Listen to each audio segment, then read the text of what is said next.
오늘 이 저녁 시간 확실한 소망이 필요한 때라는 제목으로 말씀의 은혜를 나누기 원합니다.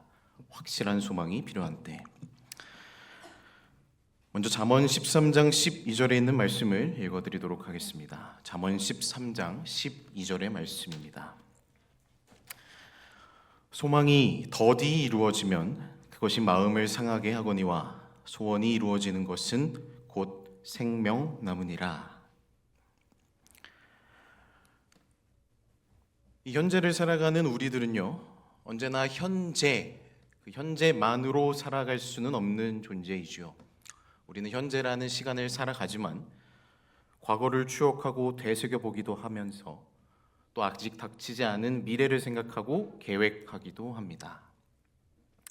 그러나 우리가 살고 있는 것은 이 현재라는 시간이기 때문에 현실이 힘들고 어려울 때는 이 과거를 통해 위로와 교훈을 얻기도 하고요, 또 미래의 소망을 바라보면서 용기와 힘을 얻기도 합니다. 그래서 이 미래의 소망이라는 것은요, 현재를 살아가는 우리에게 결코 작지 않은 영향을 끼칠 것입니다. 특별히 오늘 이 잠언의 말씀은 소망이라는 것이 이 현재를 살아가는 모든 사람들에게 어떤 영향을 미치는지에 대해 설명을 합니다. 소망이 더디 이루어진다는 것은 계획했던 일이 잘 안 되거나 기대했던 일들이 성취되지 않았다는 것을 의미하겠지요. 소망이 더디 이루어지면 그것이 마음을 상하게 한다. 왜 소망이 더디 이루어지면 그것이 마음을 상하게 할까요? 이것은 소망의 불확실성 때문입니다. 내가 바라보고 내가 계획하고 걸어가는 이 미래라는 시간의 길이 확실하게 이루어지는 것일까? 라고 의심이 들기 때문이에요. 불확실한 것이죠. 만약에 소망이라는 것이 확실해서 우리에게 정말 확실한 소망이 있고 그 소망이 정말 우리가 확신하는 대로 성취까지 된다, 그 결과를 우리가 알고 있다면 우리의 마음이 어떻게 될까요? 그것은 마치 이 잠언 본문에서 설명하는 대로 생명나무와 같을 것 같습니다. 그 나무를 바라볼 때마다 힘이 나겠죠. 소원의 성취됨이 저 나무가 굳건히 서 있듯이, 그 나무에서 열매가 열리듯이 소원의 성취됨이 확실하다면 우리에게 영적으로나 육신적으로 큰 삶의 힘을 얻게 될 것입니다. 소망이 확실하다면 현재의 고난과 위기와 어려움도 커다란 문제가 되지 않을 것입니다. 그러나 우리의 현실이 참혹하고 어쩔 때는 잔인할 정도로 힘이 든다면 어떻게 그 소망을 확실하게 가질 수 있겠습니까? 어떻게 긍정적일 수가 있겠어요? 어제보다 오늘이 더 나을 거야, 오늘보다 내일이 더 나을 거야 라고 어떻게 이야기할 수 있겠습니까? 저명한 역사학자 유발 하라리라는 사람이 있습니다. 이 하라리의 사피엔스라는 책은 우리 학생들이 꼭 읽어야 할 필독서라고 저도 권하는 책인데요, 이 하라리가 가장 최근에 쓴 저서 중에 하나가 이 21세기를 위한 21가지 제언이라는 책이 있습니다. 그 일부를 제가 발췌해 왔는데요, 인류가 탄 지구호는 현재 삼각파도를 향해 돌진하는 난파선 형국이다.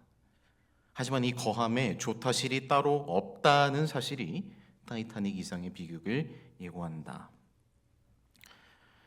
여러분, 인류의 역사가요, 하늘 아래서 많은 발전을 이루어온 정말 자랑할 만한 역사이지만 그 발전을 우리가 이용하는지 아니면 그 발전에 우리가 이용을 당하고 있는지 이 하라리는 자신의 저서에서 설명을 합니다. 이 화석연료를 사용하기 시작했던 우리가 산업혁명이라고 부르는 그 위대한 사건을 통해서 우리는 엄청난 기술의 발전을 겪어왔습니다. 그 기술의 발전에 발맞추어서 이 자본주의가 도래했고요, 이 물품과 식품, 자원들이 넘쳐나자 이제는 그 자원들로부터 나온 쓰레기가 넘쳐나는 세상이 오늘날의 세상이지요.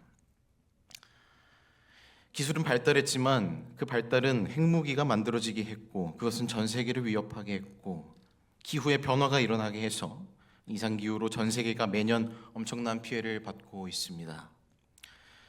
또한 이제는 이 기술의 발달에 따른 무력 충돌의 위험도 존재하지만 그것보다도 바이러스 위험, 인터넷 전산 시스템의 파괴, 인간의 삶에 밀접하게 연관된 모든 것이 정말 단시간에 순식간에 위협받을 수 있는 세상이 오늘 2025년의 세상이에요. 인류는요, 어쩌면 이 세상에서 그들이 이루었던 발전의 긍정적인 면만 보려고 노력했을지도 모릅니다. 이 발전은 우선 긍정적이고 좋은 일이잖아요. 인터넷이 널리 보급되고 이제는 언제 어디서나 온수를 사용할 수 있고요. 편리한 일회용품들을 사용하고 쉽게 버리는 그런 편리한 면들. 그러나 이 인류의 발전은 분명히 인류의 종말을 찾아오게 하는 촉매제가 되게 하고 있는지 모르겠습니다. 물론 이제라도 이 우리의 소중한 터전, 지구를 보호하자는 이 다양한 환경 보호의 움직임들이나 회복을 위한 노력들이 시행되고 있지만요, 이 한 개인의 노력보다 전 지구적인 차원에서의 협력이 어느 때보다 필요한 시대다라고 이 하라리가 설명을 합니다. 오늘 설교의 제목처럼 확실한 소망, 그 소망이 보이지 않는 시대가 우리가 살아가는 시대일지도 모르겠어요. 핵전쟁, 기후변화, 기술적 파괴들, 종교적 혼란까지. 여러분, 이렇게 비관적인 이야기들만 쭉 늘어나서 죄송합니다. 그러나 분명히 망할 거야 라고 이렇게 대놓고 말하기는 우리의 마음이 너무 상하고요. 그렇다고 무턱대고 다 잘 될 거야 라고 말하기도 어렵죠. 우리 눈에 보이는 것들이 있지 않습니까? 그러나 이런 때에도 확실한 소망을 가진 사람들은요, 이 긍정적인 태도로 성실하게 미래를 준비하고 있을 것입니다. 우리 하나님께서 자신의 백성들에게 바라시는 모습은 이 소망이 더디 이루어진다라고 그 잠언의 기자가 말했던 그 더디 이루어지는 소망을 느껴가는 이 시대에서도 확실한 소망을 가진 주의 백성으로 굳건히 서 있는 모습을 하나님은 분명히 바라고 계실 것입니다. 이 성경에서 소망을 가진 사람들의 이야기를 잠시 살펴보려 합니다. 소망을 가진 사람들이 가졌던 마음은 어떠한 마음인지 사무엘하 32장 7절과 8절의 말씀을 읽어드리겠습니다. 너희는 마음을 강하게 하며 담대히 하고 아수르 왕과 그를 따르는 온 무리로 말미암아 두려워하지 말며 놀라지 말라. 우리와 함께 하시는 이가 그와 함께 하는 자보다 크니 그와 함께 하는 자는 육신의 팔이요 우리와 함께 하시는 이는 우리의 하나님 여호와시라. 반드시 우리를 도우시고 우리를 대신하여 싸우시리라 하매 백성이 유다 왕 히스기야의 말로 말미암아 안심하니라. 8절에 기록된 대로 이 본문은요, 이 아수르의 산헤립이라는 왕이 이 히스기야의 왕국을 치려는 거대한 야욕을 품고 침략해 왔을 때의 일입니다.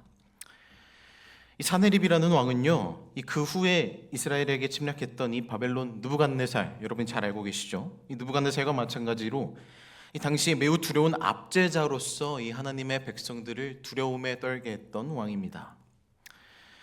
이 산헤립이요, 자신의 이웃 나라들을 모두 파멸시켜서 스스로 거대한 군주로서 서려고 벼르고 있었어요. 이 사무엘하 32장의 기록이 처음 있던 일도 아닙니다. 이 사무엘을 읽어보시면, 그리고 열왕기하의 기록들도 읽어보시면 이미 산헤립의 조상이었던 살만 에셀이라는 왕도 이 근래의 이스라엘 왕국의 주인이 되고 싶어 했어요. 그는 심지어 10개의 지파를 이미 포로로 사로잡아 가서 이 아수르로 끌고 갔던 일이 있었습니다. 이 산헤립도 그의 조상이 했던 일과 같이 스스로 유다를 얻고자 하는 것입니다. 이스라엘 입장에서 볼 때 이 강력한 침략국이 지금 침략해온 위기 상황이죠. 소망이 보이지 않는 것 같은 당대 가장 강한 나라가 침략해왔어요. 그때의 이 히스기야가 이 국가적 위기를 겪고 있는 자신의 백성들에게 두려워하지 말며 놀라지 말라. 우리와 함께 하시는 이가 그와 함께 하는 자보다 크니 이 소망의 용기를 주는 것입니다. 이 히스기야의 말은요, 그저 두려움에 떨고 있던 이 모든 국민들을 안심시키고자 위로하고자 했던 어떤 낙관적이고 편견적인 말이 아니었습니다. 히스기야의 말은 확실한 믿음과 소망에 근거한 말이었어요. 히스기야가 그 국가적 위기에서도 소망을 가질 수 있던 근거는 무엇이었을까요? 이사야 선지자는 이렇게 기록을 합니다. 이 만군의 여호와께서 맹세하여 가라사대 나의 생각한 것이 반드시 되며 나의 경영한 것이 반드시 이루리라. 내가 아수르 사람을 나의 땅에서 파하며 나의 산에서 발 아래 밟으리니 그때에 그의 멍에가 이스라엘에게서 떠나고 그의 짐이 그들의 어깨에서 벗어질 것이라. 이것이 온 세계를 향하여 정한 경영이며 이것이 열방을 향하여 된 손이라 하셨나니 만군의 여호와께서 경영하셨은즉 누가 능히 그것을 돌이키랴. 여러분, 히스기야가 백성들에게 이 국가적 위기에 소망의 말을 해줄 수 있었던 그 근거는요, 이사야를 통한 예언의 기별을 들어왔기 때문입니다. 이 열국의 역사를 주관하시는 하나님의 섭리가 이 당신의 백성들에게 있을 것이다. 히스기야가 그것을 기억하고 있었어요. 확실한 소망을 가질 수 있었는데 하나님의 하시는 일에는 분명히 섭리가 있고 그 섭리가 결국에는 가장 좋은 길임을 깨달았고 있었기 때문입니다. 히스기야의 이 확신의 근거에 대해서 영감의 글은 이렇게 보충하여 설명합니다. 히스기야가 결과를 확실하게 말할 수 있었던 이유가 있었다. 하나님께서 한동안 열국을 벌하기 위하여 당신의 진노의 막대기로 사용하셨던 자만스러운 아수르 사람들이 항상 이기지는 못할 것이었다. 아수르 사람을 두려워 말라 하심은 몇 년 전 이사야를 통하여 시온에 거하는 사람들에게 보내신 여호와의 기별이었다. 여러분, 히스기야는 하나님의 섭리에 자신들의 운명을 맡겼습니다. 피조물의 운명이 이 창조주이신 하나님께 있다는 것이에요. 역사의 주관자는 하나님이시며 그분께서 모든 세상 역사로부터 인간 역사에까지도 주관자라는 사실을 믿고 있었다는 것입니다. 심지어 하나님의 나라를 공격하는 저 아수르가, 저 이방 나라가 번영하는 것까지도, 그것까지도 하나님의 섭리임을 깨달았기에 히스기야는 담대할 수 있었어요. 그 아수르가 우리를 공격하는 것까지도 여호와의 섭리임을 믿었기에 히스기야는 두렵지 않았다는 것입니다. 여러분, 하나님은요, 하나님을 믿고 있는 성도들의 삶이라고 할지라도 그 삶 속에 때때로 위기를 허락하시는 분이지요. 경제의 위기, 사고의 위기, 관계 속에서의 위기, 하나님께서 그 위기를 허락하세요. 그러나 그 위기를 허락하시는 가장 주된 이유는요, 그 모든 위기로 하여금 우리가 실족하고 넘어지기를 바라시는 것이 아니라 하나님의 섭리와 주관하심을 깨닫게 하시기 위함입니다.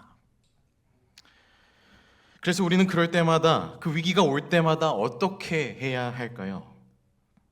이 히스기야가 이사야를 통해 받았던 그 말씀 위에 굳게 서 있었듯이 우리 또한 주님의 약속의 말씀을 살펴야 한다는 것을 오늘의 본문이 가르쳐주고 있습니다. 확실한 소망을 붙드는 사람들, 그 소망의 말씀을 붙드는 사람들은 작금의 현실 속에서도 용기를 가질 수 있다는 것입니다. 여러분의 일상을 둘러싸고 있는 여러 위기 속에서 하나님의 약속의 말씀 위에 서실 수 있는 우리 히스기야와 같은 성도들이 되기를 간절히 소망합니다. 여러분, 우리의 운명은요, 알파와 오메가, 이 세상 역사의 시작과 끝이 되시는 하나님의 섭리하심에 온전히 달려 있음을 기억하시길 간절히 바랍니다. 그렇게 우리의 운명이라는 것이 이 하나님의 섭리하심에 달려 있다고 해서 우리가 그냥 넋놓고 있으면 될까요? 우리 운명은 하나님의 섭리 안에 달려 있는 거니까 우리 그냥 운명대로 이 강 따라 물 따라 흘러가는 대로 살면 된다라는 교훈이 오늘의 말씀일까요? 언급한 대로 확실한 소망이 필요한 이때에 우리에게 요구되는 것은요, 다름 아닌 준비입니다. 이 믿음대로 행할 수 있는 이 행함의 준비가 우리에게 필요해요. 히스기야의 이야기를 계속해서 살펴보시면요, 히스기야가 유다 왕으로 즉위할 당시에 이미 아수르 사람들은 북방 왕조로부터 이 많은 수의 이스라엘 자손들을 사로잡아 갔었습니다. 히스기야가 그것에 대해 어떻게 행하면서 준비하냐면요, 이 예루살렘의 방비를 굳게 하면서 이 국가를 통치하기 시작합니다. 그렇게 방비를 굳게 하는데도 이 몇 년 후에 아수르 사람들은 이 사마리아를 포위해요. 그들의 막강한 군사력으로 포위하여 점령합니다. 그리고 이미 이 포로로 삼았던 이스라엘의 10지파를 그 아수르 영토의 여러 주에 분산시키기 시작합니다. 유다의 국경이 그 포위된 곳으로부터 이 몇 마일밖에 떨어져 있지 않았고, 이 예루살렘에서도 50마일밖에 안 되었습니다. 예루살렘, 가장 그 거룩한 땅, 성전이 있는 그 땅, 이 영화로운 성전의 여러 기물들, 이 값진 노획물들이요, 이 둘러싸고 있는 이 아수르의 원수들을 다시 내습해오도록 유혹하는 겁니다. 그러나 그 절대적인 위기의 상황에서 히스기야는요, 이 언급한 대로 사나립의 세력이 꺾일 것을 알고 있었습니다. 이사야의 말씀을 통해 그것을 믿고 있었죠. 그래서 그는 그의 신념에 따라 행동을 하기 시작합니다. 역다의 말씀에 보시면요, 히스기야가 했던 행동에 대해 기록을 하는데요, 그 방백들과 용사들로 더불어 의논하고 성 밖의 모든 물 근원을 막고자 하매 저희가 돕더라. 히스기야가 세력을 내어 퇴락한 성을 중수하되 망대까지 높이 쌓고 또 외성을 쌓고 다윗성의 밀로를 견고케 하고 병기와 방패를 많이 만들고, 이 포위에 대비해서 그가 할 수 있는 일을 다 했어요. 이 예루살렘 성 안에는 물을 충분히 공급받을 수 있게 조치했지만 이 성 밖에 우리를 포위하고 있는 사람들에게는 물이 부족되게 합니다. 이 군사적 전략이죠. 그리고 성을 중수하기 시작해요. 수리하는 것입니다. 병기와 방패를 많이 만들어서 군사적인 준비까지 합니다. 비록 우리가 이 온 국토가 포위되어 있는 절체절명의 위기 상황이지만 저 사내립의 침략으로부터 하나님이 우리를 구원하시리라고 믿고 있던 거예요. 그 믿음대로 행하여 준비까지 하고 있었다는 것입니다. 여러분, 모든 생명을 다해 하나님의 복음을 전했던 위대한 전도자 바울을 기억하시지요. 바울이요, 이 자신의 삶이 하나님이 사용하시는 복음의 일꾼으로 사용될 수 있었던 이유에 대해서 자신이 이렇게 기록을 합니다. 만일 너희가 믿음에 거하고 터 위에 굳게 서서 너희 들은 바 복음의 소망에서 흔들리지 아니하면 그리하리라.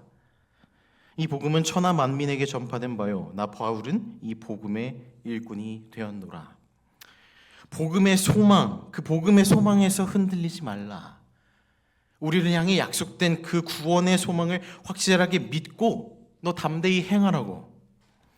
그 소망은 너무나도 확실한 것이기 때문에 흔들리지 않는 소망이었기에 나는 복음의 일꾼이 될 수 있었다라고 바울이 이야기하는 거예요. 여러분, 이 바울의 말씀이 오늘 중화동 교회에게 어떻게 와닿는지 모르겠습니다. 예수님의 담대한 증인, 이 세상에서 여러 가지 환난 중에도 이 바울과 같은 복음의 일꾼으로 일할 수 있는 사람은요, 바울이 설명한 대로 복음의 소망, 그 소망을 가진 사람들일 것입니다. 세상에서 가장 확실한 복음의 소망. 그런 성도들은요, 그 복음의 소망을 가진 사람들은요, 설령 우리를 둘러싼 재앙 앞에서 모든 것을 잃는다고 해도 소망을 세우고 교회를 세우고 백성을 위로해서 영적 싸움을 계속해서 싸울 수 있는 백성들일 것입니다. 여러분, 이 바울에게 위기가 없었던 것이 절대로 아니에요.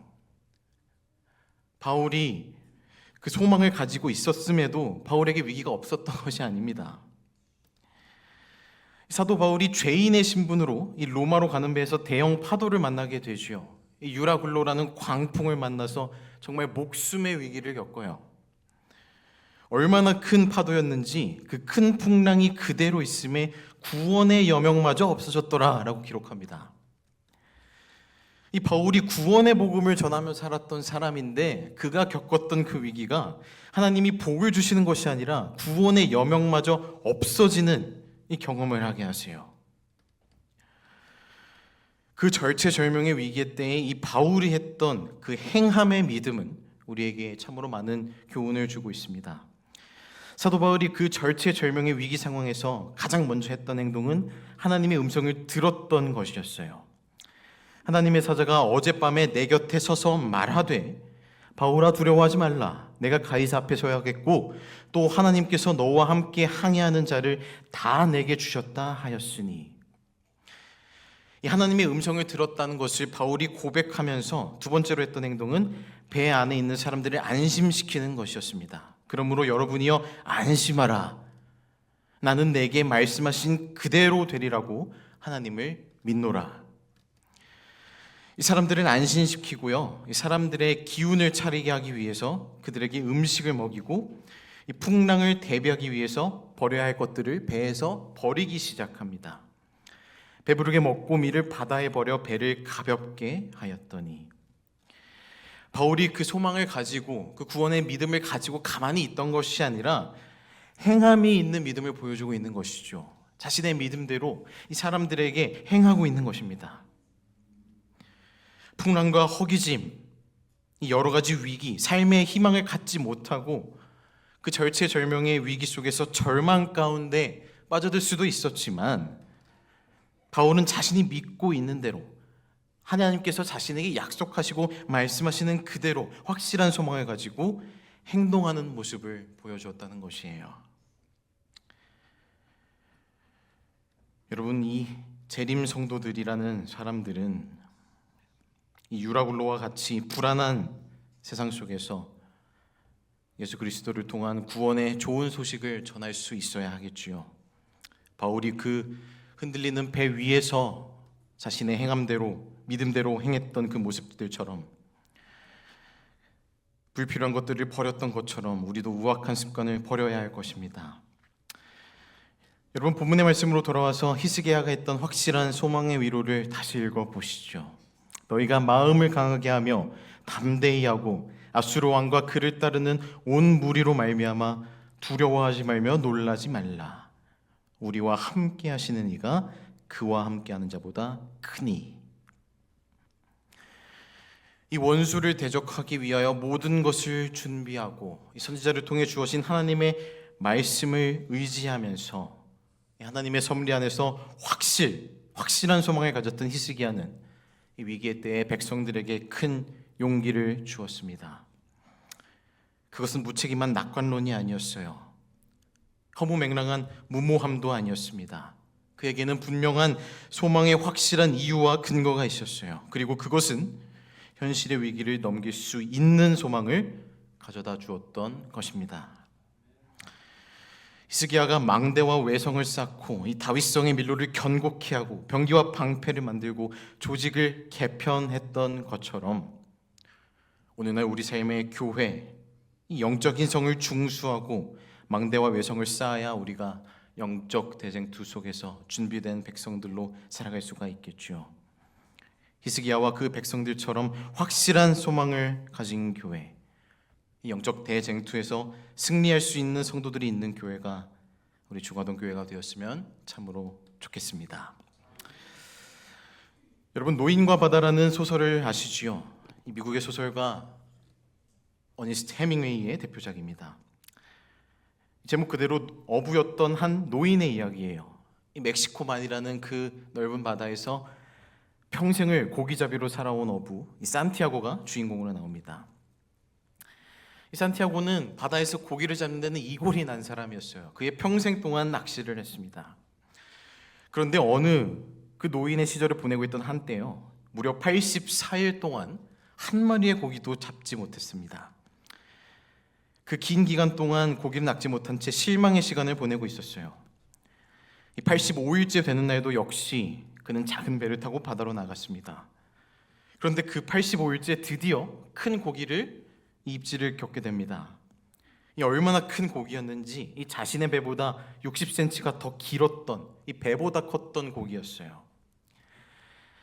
이 늙은 몸에 남아있는 온 힘을 쏟고 나서야 그는 그 커다란 고기를 자신의 전리품으로 만들 수 있었습니다. 이 고기를 무사히 자신의 집으로 가져가기 위해서 이 배에 단단히 묶었어요. 그리고 집에 돌아가기 시작합니다. 그런데 결론이 어떻게 되죠? 여러분 노인과바다 읽어보셨죠? 결론이 어떻게 됩니까? 고기를 그대로 가져갔습니까? 이 돌아오는 길에 상어떼를 만나게 돼서 뼈를 제외한 모든 부분을 빼앗기게 돼요. 뼈만 가지고 집으로 돌아오게 되죠. 이 소설 끝부분에 보면요, 이 산티아고는요 절망하지를 않았어요. 최선을 다했기 때문입니다. 절망하지는 않았습니다만 어떻게 이 산티아고의 심리를 묘사하냐면 왠지 모를 허무함이 있었다라고 기록합니다. 허무함이 그의 온몸을 감쌌다라고 기록하면서 이 소설이 끝나요. 성경에도 한 어부의 이야기가 나오죠. 베드로, 시몬 베드로의 이야기. 이 시몬 베드로도 이 산티아고와 같이 고기를 한 마리도 잡지 못했습니다. 그러나 이 성경의 베드로는 결말은 다릅니다. 밤새도록 고기를 잡으려 했지만 허탕을 쳤고 주님의 말씀을 의지해서 다시 그물을 내리자 기적을 경험합니다. 여러분, 이 산티아고와 베드로의 차이는 무엇이었을까요? 그들은 같은 어부였는데 왜 산티아고는 자신의 성과물, 이 고기를 잃었어야 했고 왜 베드로는 그물이 찢어질 정도로 고기를 많이 잡을 수 있었을까요? 여러분, 그리스도인들, 우리들의 승리의 원천은요 자기의 힘이나 능력이 아니라는 것을 이 베드로가 보여주는 것입니다. 우리는 하나님을 우리의 깃발로 삼고 함께 뭉쳐서 그분의 권능을 의지할 사람들이에요. 이 세상을 지으시고 섭리하시는 하나님의 이 무한한 영광과 능력, 그것만을 의지함으로써 우리는 승리의 노래를 부를 수 있다는 것입니다. 오직 그 하늘의 능력을 주시는 하나님의 이름을 높이고 자랑하는 것이 바로 우리의 본분이며 우리의 분수를 지키는 것일 것입니다. 히브리서는 이렇게 기록합니다. 우리가 이 소망을 가지고 있는 것은 영혼의 닷 같아서 튼튼하고 견고하여 휘장 안에 들어가나니. 우리 사랑하는 중화동교회 모든 성도 여러분께 호소합니다. 바울의 유라굴로, 어거스트의 허망함, 시몬 베드로의 밤새 수고함과 같은 어려움이 여러분의 삶에 있을지라도 흔들리지 않는 소망이 여러분에게 위로와 힘이 되기를 간절히 바랍니다. 튼튼하고 견고한 소망, 이 말씀을 통해 약속하신 하늘의 소망을 더욱 사모하시길 바랍니다. 그 어느 때보다 확실한 소망이 필요한 오늘의 시간에 영혼의 닻을 튼튼히 내릴 수 있는 저와 여러분이 되었으면 참으로 좋겠습니다. 말씀을 마무리하며 영감의 글을 읽어드리고 싶습니다. 믿음을 행사하는 것보다 더 빨리 그 믿음을 북돋워주는 것은 없다. 유다 왕은 다가올 적의 습격을 위해 준비해 왔고 이제는 아수르 사람에 대한 예언이 성취되리라는 믿음을 가지고 자기 영혼을 하나님께 의탁하였다. 유다는 여호와를 신뢰하였으므로 아무것도 두려워할 것이 없었다. 여러분, 사나립 왕 앞에서의 유다 백성들과 같이 우리는 여전히 위기에 둘러싸여 있는 삶을 살고 있지만 그럼에도 우리가 용기와 힘을 낼 수 있고 내야 하는 것은 우리에게 확실한 소망이 주어져 있기 때문입니다. 주님께서는 모든 재앙과 고난의 끝, 우리의 결말이 복스러울 것을 이 성경을 통해서 분명히 알려주세요. 복스러운 소망과 우리의 크신 하나님 구주 예수 그리스도의 영광이 나타나심을 기다리게 하셨으니. 우리 사랑하는 중화동교회 모든 성도 여러분, 여러분이 겪고 있는 현재의 어떤 고난 중에서도 복스러운 소망으로 평안과 기쁨을 누리도록 하십시다. 확실한 소망이 필요한 이때에 예수 그리스도의 영광이 우리를 통해 나타나신다는 가장 복스러운 소망을 간직하시길 바랍니다. 우리의 소망이 되시는 예수 그리스도를 더욱 영접하는 이 귀한 안식일 되길 바라며 짧은 말씀을 마치겠습니다.